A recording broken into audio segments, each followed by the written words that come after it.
bạn xinស្វាគមន៍អ្នកទាំងអស់គ្នាមកកាន់ YouTube Channel Villain ហើយនៅថ្ងៃនេះផងដែរខ្ញុំបាទស្មីនឹងបង្រៀនអ្នកទាំងអស់គ្នាអំពី Basic English របស់ភាសាអង់គ្លេសសម្រាប់អ្នកទាំងអស់គ្នាដែលគាត់អត់ចេះភាសាអង់គ្លេសហើយក៏ចង់ព្យាយាមរៀនភាសាអង់គ្លេសដោយខ្លួនឯងមើលទៅតាម YouTube អញ្ចឹងណាចឹងអ្នកទាំងអស់គ្នាអាចមានឱកាសរៀនបានហើយក៏សូមអភ័យទោសផងដែររកកំហុសឆ្គងឬក៏ពាក្យពេចន៍ដែលនិយាយនៅក្នុងវីដេអូហើយគោលបំណងនៅក្នុងការបង្រៀននេះផងដែរគឺខ្ញុំអត់និយាយភាសាអង់គ្លេសសុទ្ធទាំងអស់ 100% ទេខ្ញុំអាចនិយាយបានថា50-50ដើម្បីជួយអ្នកទាំងអស់គ្នាអាចរៀនបានយ៉ាងងាយស្រួលបើមិនជាខ្ញុំនិយាយអង់គ្លេសសុទ្ធច្រើនឬក៏និយាយភាសាអង់គ្លេសច្រើនពេកអ្នកទាំងអស់គ្នាក៏ពិបាកនៅក្នុងការរៀនដែរព្រោះអីអ្នកដែលមិនសូវចេះភាសាអង់គ្លេសឬក៏មូលដ្ឋានគ្រឹះនៃភាសាអង់គ្លេសគាត់ខ្សោយគាត់ពិបាកស្ដាប់អញ្ចឹងណាអញ្ចឹងខ្ញុំលើកទឹកចិត្តអ្នកទាំងអស់គ្នាប្រឹងរៀនទាំងអស់គ្នាឥឡូវកុំឲ្យយើងខាតពេលទាំងអស់គ្នាឥឡូវយើងទៅសិក្សាទាំងអស់គ្នាពីមូលដ្ឋានគ្រឹះដំបូងនៃភាសាអង់គ្លេសតែម្ដងចឹងនៅក្នុងភាសាអង់គ្លេស English alphabet ថ្ងៃនេះដំបូងយើងសិក្សាតាក់ទងទៅនឹង English alphabet អញ្ចឹងនៅក្នុង English alphabet មានចំនួន26តួចឹងអ្នកទាំងអស់គ្នាកុំភ្លេចណា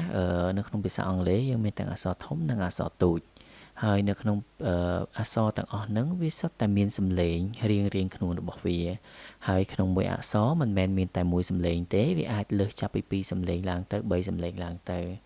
ចុះហេតុអីមកយើងត្រូវដឹងពីសំឡេងព្រោះសំឡេងវាសំខាន់ណាស់នៅពេលអ្នកទាំងអស់គ្នាយកទៅអានពាក្យព្រោះអីវាជួយឲ្យអ្នកទាំងអស់គ្នាអាចសម្លឹងមើលពាក្យហើយអាចអានបានខ្លះទោះបីជាមិនអាចត្រូវ 100% តែយ៉ាងហោចណាស់ក៏ចន្លោះពី70 80 ទៅ 90% ដែរឥឡូវយើងមើលទាំងអស់គ្នាណាអញ្ចឹងខ្ញុំនឹងអានចាប់ពី letter A until letter Z ដល់អក្សរ Z ណាដល់អក្សរ Z តោះ A B C D E F G H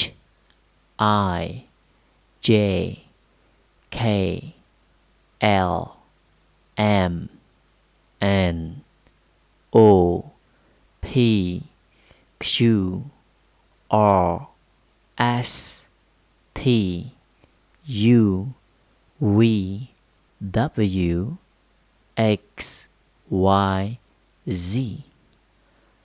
អញ្ចឹងអ្នកទាំងអស់គ្នាអាចខាតែស្ដាប់ម្ដងទៀតទៅខ្ញុំមិនចង់ឲ្យវីដេអូនេះវាវែងពេកទេអញ្ចឹងអ្នកទាំងអស់គ្នាព្យាយាមរៀនអានសម្រាប់អ្នកដែលគាត់ចេះហើយគាត់អាចទៅវីដេអូមុខទៀតផ្សេងទៀតដើម្បីរៀនក៏បានដែរតែសម្រាប់អ្នកដែលមិនទាន់គឺអាចមើលវីដេអូនេះបន្ថែមអញ្ចឹងនៅខាងមុខមួយទៀតយើងនឹងសិក្សាអំពីសំឡេងនៃអក្សរប៉ុន្តែខ្ញុំបង្រៀនអ្នកទាំងអស់គ្នាតែមួយសំឡេងសិនទេតែក្នុងមួយអក្សរតែមួយសំឡេងទេខ្ញុំអត់ទាន់បង្រៀនទៅដល់2សំឡេងឬ3សំឡេងទេដើម្បីអ្នកទាំងអស់គ្នាងាយចាប់ងាយយល់ព្រោះយើងរៀន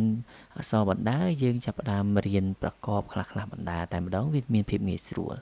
អញ្ចឹងយើងនឹងទៅមើលវីដេអូនៅខាងមុខបន្ទាប់តអស់គ្នា